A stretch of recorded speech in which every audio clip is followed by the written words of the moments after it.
આકાશવાણી ભુજ સમાચાર અશરફ નથવાણી વાંચે છે। નમસ્કાર। પ્રધાનમંત્રી નરેન્દ્ર મોદીએ ભારપૂર્વક જણાવ્યું છે કે દરેક મહત્વાકાંક્ષી ઉદ્યોગ સાહસિકને ધિરાણની સુવિધા મળે અને વિકાસની તક મળે તે માટે તેમની સરકાર એક મજબૂત માળખું સુનિશ્ચિત કરવા પર ધ્યાન કેન્દ્રિત કરવાનું ચાલુ રાખશે। પ્રધાનમંત્રી મુદ્રા યોજનાના 10 વર્ષ પૂર્ણ થવા પ્રસંગે શ્રી મોદીએ સોશિયલ મીડિયા પોસ્ટમાં વધુમાં જણાવ્યું કે આ યોજનાએ નાણાકીય સમાવેશ ઉપરાંત સામાજિક સમાવેશ અને આર્થિક સ્વતંત્રતા પણ સુનિશ્ચિત કરી છે। પ્રધાનમંત્રી મોદીએ તેમના નિવાસ સ્થાને આ યોજનાના લાભાર્થીઓ સાથે વાતચીત કરતા ભાર મૂક્યો હતો કે મુદ્રા યોજનાએ અસંખ્ય લોકોને ઉદ્યોગ સાહસિક કૌશલ્ય દર્શાવવાની તકો આપી છે। તેમણે કહ્યું કે આ યોજનાનો હેતુ યુવાનોને સશક્ત, આત્મનિર્ભર અને આત્મવિશ્વાસુ બનાવવાનો છે। અમદાવાદમાં આજે કોંગ્રેસની કાર્યકારી સમિતિની બેઠક યોજાઈ। શાહીબાગ સ્થિત સરદાર પટેલ રાષ્ટ્રીય સ્મારક ખાતે યોજાયેલી આ બેઠકમાં કોંગ્રેસના રાષ્ટ્રીય અધ્યક્ષ મલ્લિકાર્જુન ખડગેએ પોતાના ઉદ્ઘાટન ભાષણમાં જણાવ્યું કે મહાત્મા ગાંધીના કોંગ્રેસના રાષ્ટ્રીય અધ્યક્ષ બનવાની શતાબ્દીનું આ વર્ષ છે। બેઠકમાં સોનિયા ગાંધી, રાહુલ ગાંધી સહિતના કોંગ્રેસના ટોચના નેતાઓ પણ ઉપસ્થિત રહ્યા હતા। દરમિયાન આજે સાંજે સાબરમતી રિવરફ્રન્ટ ખાતે ગુજરાતની સંસ્કૃતિને પ્રદર્શિત કરતો સાંસ્કૃતિક કાર્યક્રમ યોજાઈ રહ્યો છે, જ્યારે કોંગ્રેસનું રાષ્ટ્રીય અધિવેશન આવતીકાલે સાબરમતી રિવરફ્રન્ટ ખાતે યોજાશે। જિલ્લામાં આકરા તાપ અને અસહ્ય ગરમીનો દોર યથાવત રહેવા પામ્યો છે। જિલ્લા મથક ભુજમાં આજે તાપમાન 43 ડિગ્રી સુધી પહોંચ્યું હતું।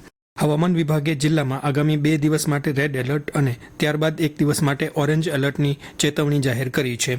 વિભાગે આગામી 3 દિવસ દરમિયાન મહત્તમ તાપમાન 41 થી 45 ડિગ્રી વચ્ચે રહેવાની આગાહી કરી છે। આ ઉપરાંત 2 દિવસ માટે વોર્મ નાઇટ એટલે કે રાત્રે પણ ઉકળાટ અનુભવાશે તેવી પણ ચેતવણી આપવામાં આવી છે। કચ્છમાં ચૈત્ર માસની ભીષણ ગરમીથી જિલ્લાનું જનજીવન વ્યાપક રીતે પ્રભાવિત થયું છે।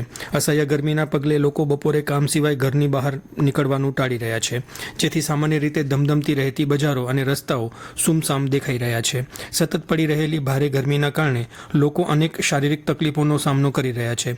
ખાનગી અને સરકારી હોસ્પિટલોમાં ઋતુજન્ય બીમારીઓના દર્દીઓની સંખ્યામાં નોંધપાત્ર વધારો થયો છે। લોકોમાં માથાનો દુખાવો, આંખો અને ત્વચા બળવાની સમસ્યાઓ વધી છે। નાના બાળકો અને વૃદ્ધોના સ્વાસ્થ્ય પર વિશેષ અસર જોવા મળી રહી છે। આગામી દિવસોમાં પણ રેડ એલર્ટની આગાહીના પગલે માલધારીઓ, રણ વિસ્તાર અને ઝૂંપડપટ્ટીમાં રહેતા લોકો પણ ચિંતામાં મુકાયા છે। કાળઝાળ ગરમીનો સીધો પ્રભાવ અર્થતંત્રની મહત્વની કડી એવા ગાંધીધામ કંડલા સંકુલની ઔદ્યોગિક ગતિવિધિ પર પડી રહ્યો છે।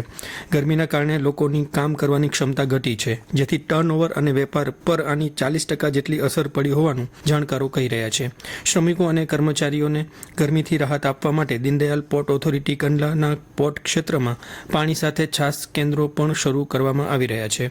પ્રત્યક્ષ અને પરોક્ષ રીતે 1 લાખ જેટલા લોકોને રોજગારી પૂરી પાડતા ટિમ્બર ઉદ્યોગ પર પણ ગરમીની અસર પડી છે।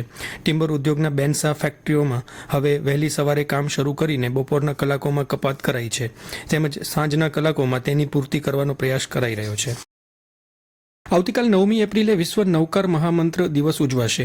વિશ્વના 100થી વધુ દેશોના કરોડો લોકો આ નૌકાર મહામંત્રના જાપ કરી વિશ્વ વિક્રમ સર્જશે। પ્રધાનમંત્રી નરેન્દ્ર મોદી દિલ્હીથી તેમજ ગુજરાત સહિત 9 રાજ્યોના મુખ્યમંત્રીઓ વિવિધ સ્થળોએથી તેમાં જોડાશે। કચ્છમાં ભુજ સહિત વિવિધ તાલુકાઓમાં આ કાર્યક્રમનું આયોજન થયું છે। પૂર્વ ધારાસભ્ય પંકજ મહેતાએ આ અંગે વધુ માહિતી આપી હતી।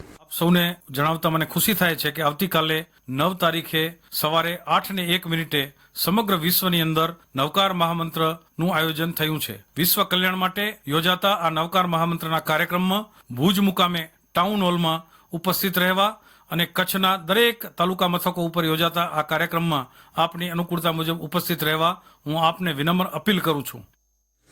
કચ્છ યુનિવર્સિટીની પીએચડી પ્રવેશ પરીક્ષા આપનારા 325માંથી 145 વિદ્યાર્થીઓ પાસ થયા છે। યુનિવર્સિટીમાં પીએચડી માટે કુલ 627 વિદ્યાર્થીઓએ અરજી કરી હતી, જેમાંથી 226 વિદ્યાર્થીઓને યુનિવર્સિટીના નિયમો મુજબ નેટ જીસેટ ક્લિયર હોવાથી પ્રવેશ પ્રક્રિયાથી મુક્તિ મળી હતી, જ્યારે 401 વિદ્યાર્થીઓને પ્રવેશ પરીક્ષા આપવાની હતી, જેમાંથી 325 વિદ્યાર્થીઓ હાજર રહ્યા હતા।